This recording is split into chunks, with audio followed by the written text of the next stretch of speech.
Ride-hailing service Uber is about to get some fresh competition. Lyft is expanding outside of the U.S.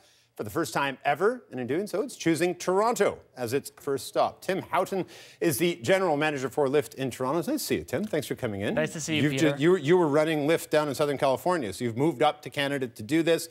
The question I keep hearing from people on this is, why did it take so long? Where have you guys been? Well, we wanted to make sure that we were at the right stage as a company to expand to Toronto and just expand internationally and really do Toronto justice. So, what that meant was ensuring that we really studied the market and that we were confident in our approach, making sure we were working with local regulators to make sure we were kind of compliant with all of local regulations, and also that we were a good partner.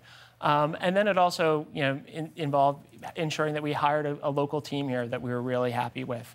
And the reason we want a local team is so that we could listen to drivers, we could listen to passengers, and we could ensure that our service is appropriately positioned in the market. People who have followed the ride-hailing debate will note some of that language. That you want to work with the local community, you want to be respectful of your drivers and of the community and of the regulators.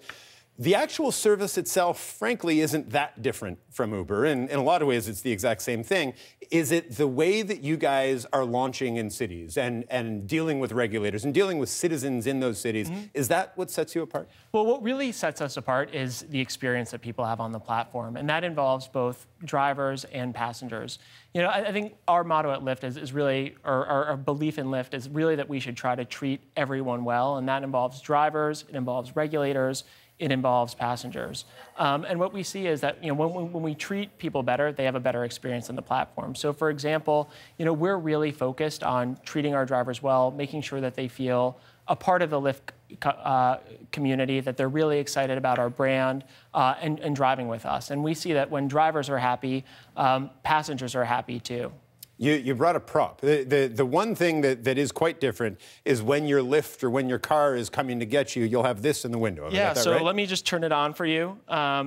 This is called the Lyft amp. It sits on the driver dashboard, and it's pink now, but it actually changes color. So that allows us to do a couple things. First of all, the color of the amp will sync with the color of a similar icon in your app when the car is arriving. So you know which one's yours. So if you're at a busy venue or it's dark out, you could spot your car from 100 yards away. It's fantastic. The other thing is, since it changes colors, like let's say the Maple Leafs are in the playoffs, we can turn it blue to kind of celebrate the city's achievements. Well, it's there really you go. Cool.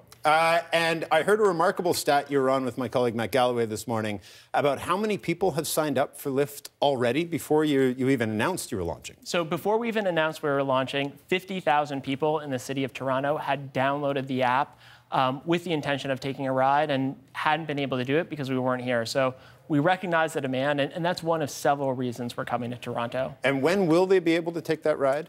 Sometime in December. Sometime in December. So another sort of 6 or 8 weeks before we get fully there. What do you say to people who say that Lyft has had a strategy all along, that it let Uber go out and be the sharp end of the stick, it let it pick fights with local city councils and taxi industries, and that it cleared the way for you guys to come in and not have to front all those legal risks? I think what our strategy really is about is kind of following a core set of values and principles. So our values involve kind of inclusivity and really being a good partner, and a really, we're operating in the public domain, really kind of want to kind of represent, the trust that the public's put in us well. We want to kind of celebrate the diversity of our community, and we also want to kind of treat people better. And, our vision as a company is to improve people's lives through the world's best transportation.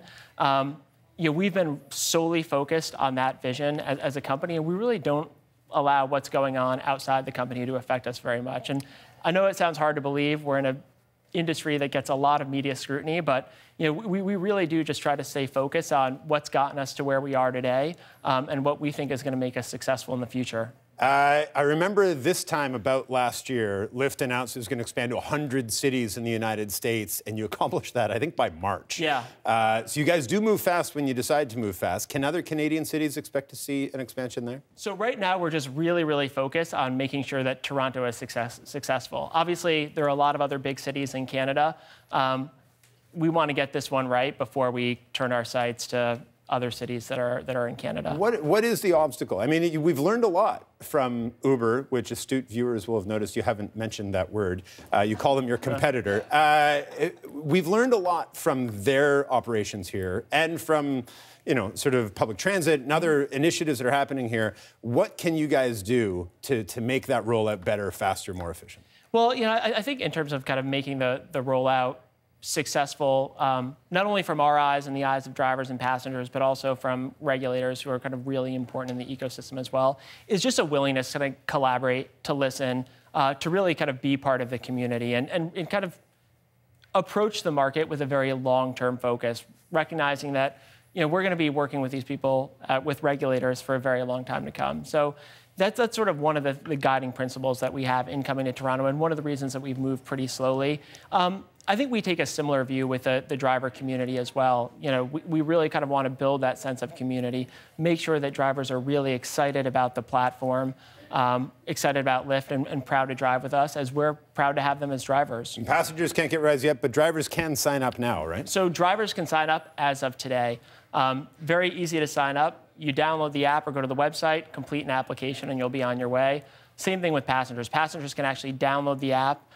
They can't take a ride yet, but if they want to get ready to, they just enter in their payment information, and it'll be good to go once we launch. Tim, great to have you, and thanks for this. Nice to have you. Tim Houghton, General Manager for Lyft in Toronto.